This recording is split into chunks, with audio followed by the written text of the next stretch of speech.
बंगाल के बैटल को जीतने के लिए सियासी रसाकसी शुरू हो चुकी है। बिहार की बम्पर जीत के बाद बीजेपी का जोश हाई है। बीजेपी अब हार्डकोर हिंदुत्व और विकास के एजेंडे के साथ बंगाल बैटल में उतरने की तैयारी में है। तो वहीं 3 बार बंगाल की सत्ता पर काबिज रही ममता बनर्जी भी सॉफ्ट हिंदुत्व वाले कार्ड के जरिए हिंदू वोट बैंक को साधने में जुटी हुई हैं। ऐसे में सवाल यह है कि 2026 के रण में हिंदू वोटर किस खेमे में जाएगा, इस रिपोर्ट से समझिए।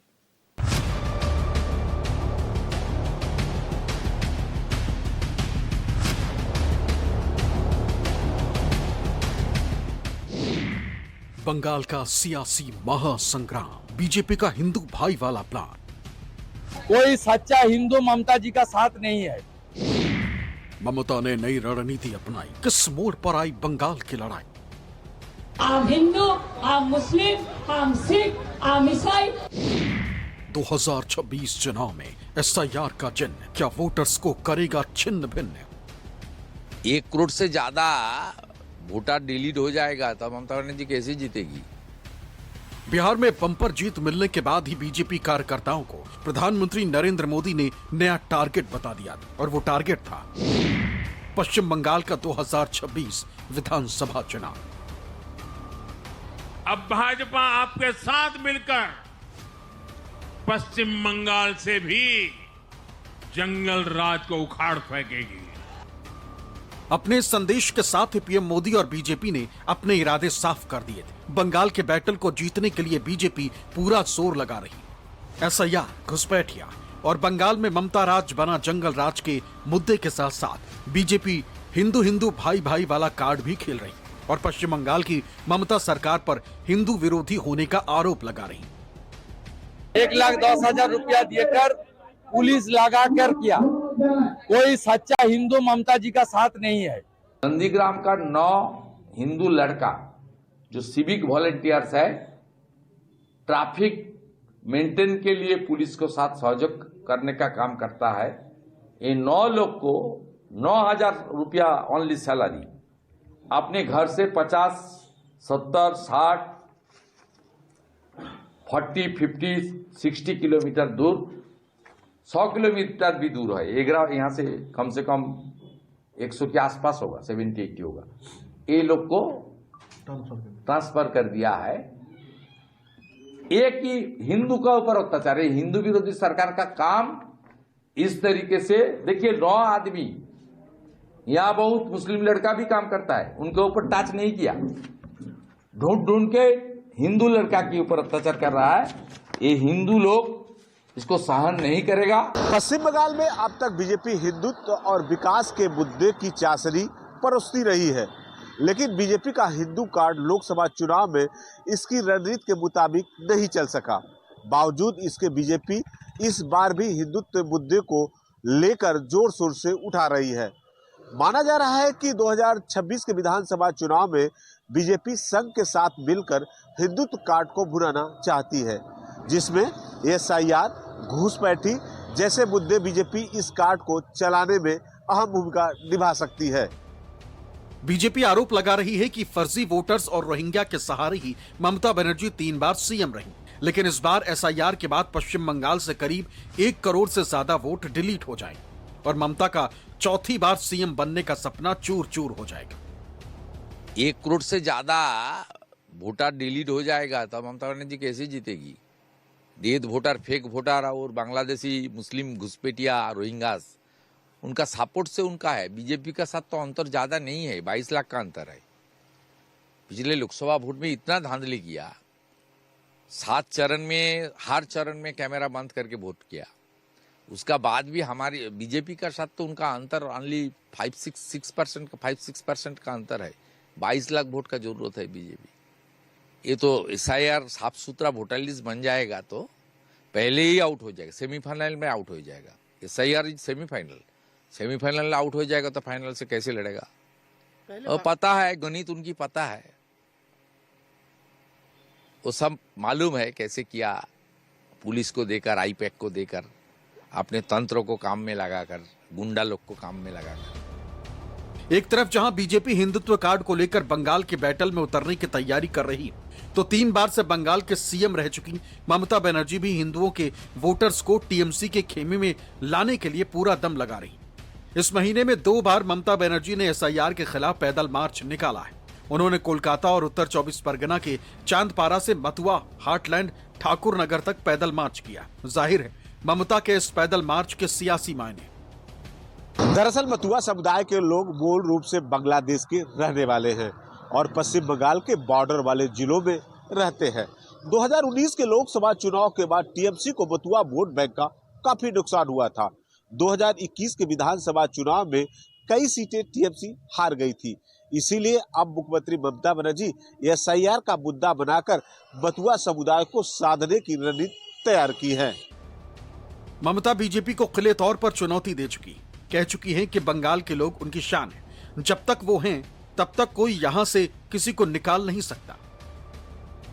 আমার সাথে খেলতে গেলে আমি যে খেলাটা খেলবো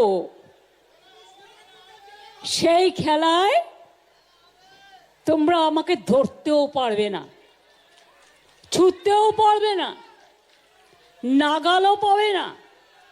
সারা ভারত সরকার বসে থাকো, সব এজেন্সি নিয়ে বসে থাকো, কোটি কোটি টাকা খরচ করো, টাকা গুজে গুজে দাও, টাকা নেবে লোকে তোমায় ভোট দেবে। टीएमसी ममता बनर्जी के चेहरे पर चुनाव लड़ रही। वो 3 बार से मुख्यमंत्री, बंगाल में महिलाओं के बीच काफी लोकप्रिय, जीत का जज्बा है। मुसलमान भी उन्हीं के साथ हैं और अब वो धर्मनिरपेक्षता के राह पर चलकर हिंदुओं को भी खुश करना चाहती। और यही वजह है कि पूछने पर वो कहती हैं कि वो हिंदू भी हैं, मुस्लिम भी, सिख और ईसाई भी। बम राम एक साथ में जाया कलकत्ता से टिकट खरीद के, जाके बोला, हमको पूछा आर यू हिंदू, हमने बोला हम Gaurav Prasad, I am Hindu, I am Muslim, I am Sikh, I am Isai, I am Indian, what can you do. Bengal देश का ऐसा राज्य है जहां चुनाव सिर्फ जाति के आधार पर नहीं होते, बल्कि यहां धर्म का तड़का भी लगता है। पिछले कुछ सालों में शायद ही ऐसा कोई चुनाव रहा हो जिसमें हिंदू मुस्लिम एजेंडा ना रहा। पश्चिम बंगाल में ममता बनर्जी का राजनीतिक आधार जहां मुस्लिम तुष्टीकरण, सॉफ्ट हिंदुत्व और बंगाली अस्मिता है, तो वहीं बीजेपी की राजनीति कट्टर हिंदुत्व, राष्ट्रवाद, बांग्लादेशी और रोहिंग्या घुसपैठ पर टिकी हुई। 2011 के जनगणना के मुताबिक बंगाल में 70% हिंदू है और करीब 27% मुस्लिम। बीजेपी के लिए यहाँ हिंदू मुस्लिम करना आसान होना चाहिए, लेकिन बावजूद इसके बीजेपी अपने इस एजेंडे में यहाँ कामयाब नहीं हो पाती। और उसकी वजह है बंगाल में ममता बीजेपी के खिलाफ बाहरी बनाम बंगाल की बेटी वाला नैरेटिव सेट करती रही। पर लगने वाले पंडालों के लिए जमकर पैसा जयंती के जरिए हिंदू वोट बैंक में सेंध लगाने की कोशिश की, तो सियासत की बजी हुई खिलाड़ी मुख्यमंत्री ममता बनर्जी ने बीजेपी के इस साल को भाप गई। उन्होंने दुर्गा पूजा के मौके पर लगने वाले पंडालों के लिए जमकर पैसा देना शुरू किया। अगर मौलवियों का मानदेय बढ़ाया तो पुजारियों का मानदेय को भी उतना ही इजाफा किया। साल 2012 में ममता बनर्जी की सरकार ने इमामों के लिए हर महीने 2500 रुपए मानदेय तय किया, जबकि मुअज्जिन जो मौलवियों से छोटे होते हैं उनके लिए 1000 रुपए महीने मानदेय तय किया, जबकि पुजारियों को कुछ नहीं मिला। लोकसभा चुनाव के बाद 2020 में ममता ने इमामों और मुअज्जिन का मानदेय नहीं बढ़ाया, जबकि पुजारियों के लिए 1000 रुपए मानदेय तय किया। और 2023 में तीनों के मानदेय में बढ़ोतरी की। इमामों का मानदेय बढ़कर 3000 रुपए महीना, मुअज्जिन के लिए 1500 रुपए, तो पुजारियों का मानदेय बढ़ाकर 1500 किया गया। जाहिर 2021 के चुनाव में ममता बनर्जी को इसका फायदा भी हुआ। वैसे ममता का सॉफ्ट हिंदुत्व, बंगाली अस्मिता और मुस्लिम तुष्टीकरण वाला कार्ड पिछले 3 बार से काम कर रहा है। और यही वजह है कि 2011 से लेकर 2021 तक ममता लगातार बंगाल के सत्ता पर काबिज है। पिछले 3 बार के विधानसभा चुनाव परिणामों पर नजर डाले तो 2021 में टीएमसी ने 215 सीटें जीती और उसका वोट परसेंटेज 48.0% रहा। तो वहीं 2021 में बीजेपी की सीटों में भी इजाफा हुआ। बीजेपी ने 77 सीटें जीती, उसका वोट परसेंटेज भी बढ़कर 37.9% हुआ, जबकि कांग्रेस और लेफ्ट के खाते में कोई सीट नहीं आई। इनका वोट परसेंटेज भी काफी गिरा। कांग्रेस को जहां 2.9% वोट मिले तो वहीं लेफ्ट को 5.3%। 2016 में टीएमसी ने 211 सीटें जीती, वोट परसेंटेज 44.9% रहा, जबकि बीजेपी ने महज 3 सीटें जीती। वोट शेयर 10.1% रहा। कांग्रेस ने 2016 में 44 सीटों पर कब्जा किया, वोट शेयर 12.4% रहा। लेफ्ट ने 32 सीटें जीती, वोट शेयर 26.6% रहा। 2011 में टीएमसी ने 184 सीटें जीती, वोट शेयर 38.9% रहा। जबकि बीजेपी को कोई सीट नहीं मिली, वोट परसेंटेज 4% रहा। कांग्रेस ने 2011 में 42 सीटें जीती, वोट शेयर 9.9% रहा। जबकि लेफ्ट ने 62 सीटें जीती और वोट शेयर 41.1% रहा। जाहिर है, जैसे जैसे विधानसभा चुनाव होते गए, ममता की पार्टी तृणमूल कांग्रेस का बंगाल में वर्चस्व बढ़ता चला गया। न सिर्फ ममता बनर्जी सीटों में दूसरे सियासी दलों से आगे निकलती गई, बल्कि टीएमसी का वोट परसेंटेज भी चुनाव दर चुनाव बढ़ता चला गया। 2011 के जनगणना के मुताबिक पश्चिम बंगाल की कुल आबादी 9 करोड़ 10 लाख है। इनमें से 6 करोड़ 41 लाख हिंदू हैं, तो वहीं मुस्लिमों की संख्या 2 करोड़ 46 लाख है, जबकि अन्य की संख्या 25 लाख है। मतलब 9 करोड़ से ज्यादा आबादी में 70.54% हिंदू हैं, 27.01% मुस्लिम हैं, जबकि 2.45% अन्य की आबादी है। जाहिर है, ममता बनर्जी को सिर्फ मुस्लिमों को ही नहीं बल्कि हिंदुओं का भी बड़े पैमाने पर साथ लगातार मिलता रहा। ऐसे में सवाल यह है, क्या इस बार भी ममता का सॉफ्ट हिंदुत्व वाला कार्ड काम करेगा? क्या इस बार फिर हिंदू वोटर्स ममता पर भरोसा जताएंगे, या फिर बीजेपी के हिंदुत्व और विकास वाले एजेंडे पर हिंदू वोटर्स भरोसा करेंगे? कि पश्चिम बंगाल के जो हिंदू वोटर्स हैं वो हिंदुत्व के नाम पर थोड़े बहुत एक परसेंटेज में जरूर जा सकते हैं, लेकिन बहुत बड़ा कुंबा मुझे नहीं लगता है कि ममता बनर्जी को छोड़ के जा पाएगा, क्योंकि ममता बनर्जी की खुद की व्यक्तिगत जो उनकी छवि है वो बहुत अच्छी है और पश्चिम बंगाल में लगातार इसको लेकर के हमेशा चर्चाएं बनी रहती हैं कि ममता बनर्जी के ऊपर स्वयं पर कोई दाग नहीं है और साफ सुथरी जो उनकी छवि है, जो गरीबों के प्रति, वंचितों के प्रति जो उनकी छवि है वो हमेशा ही बनी हुई है। टीएमसी की झोली से हिंदू वोट बैंक ना खिसके, ममता बनर्जी इसे लेकर अलर्ट है। वो मंदिर मंदिर घूम रही हैं। ममता कभी काली मंदिर तो कभी जगन्नाथ मंदिर में मत्था टेक रही। पिछले लोकसभा चुनावों में तो ममता बनर्जी चुनावी सभाओं में चंडी पाठ करती भी नजर आई।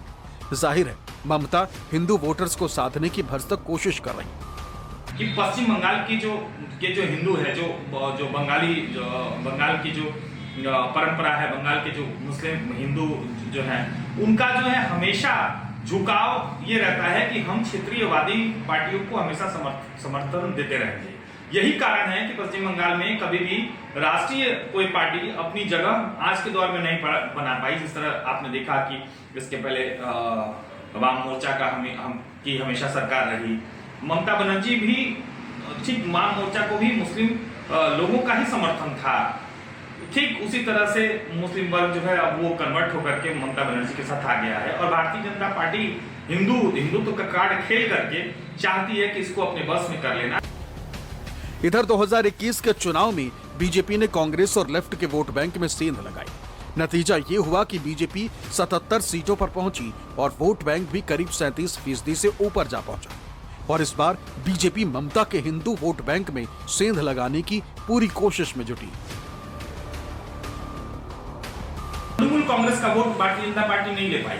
कांग्रेस और वाम मोर्चा का जो वोट बैंक था उस पर हमेशा भारतीय जनता पार्टी ने उस समय 2021 में वहां पकड़ बनाई। तो मेरा ये मानना है कि आने वाले समय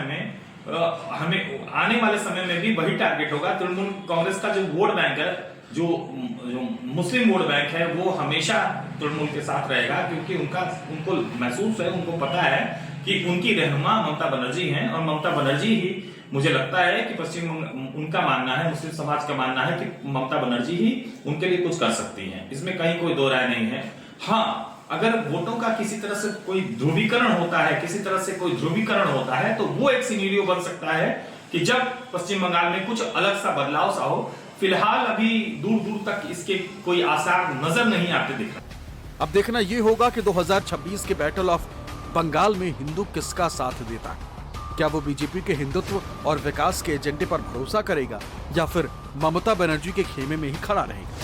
वैसे बंगाल में बीजेपी अपने वोट शेयर को 37% तक तो ले आई है, लेकिन 48% से ज्यादा वोट परसेंटेज वाली ममता को इस संख्या से हरा पाना फिलहाल बीजेपी के लिए मुश्किल है। मतलब साफ है कि करीब 11% के इस वोट की खाई को पाटने के लिए बीजेपी को ममता के सुरक्षित वोट बैंक में सेंधमारी करनी होगी। इसके बिना बीजेपी का सत्ता में आना बेहद मुश्किल लग रहा। कोलकाता से न्यूज़ 24 के लिए मनोज पांडे की रिपोर्ट।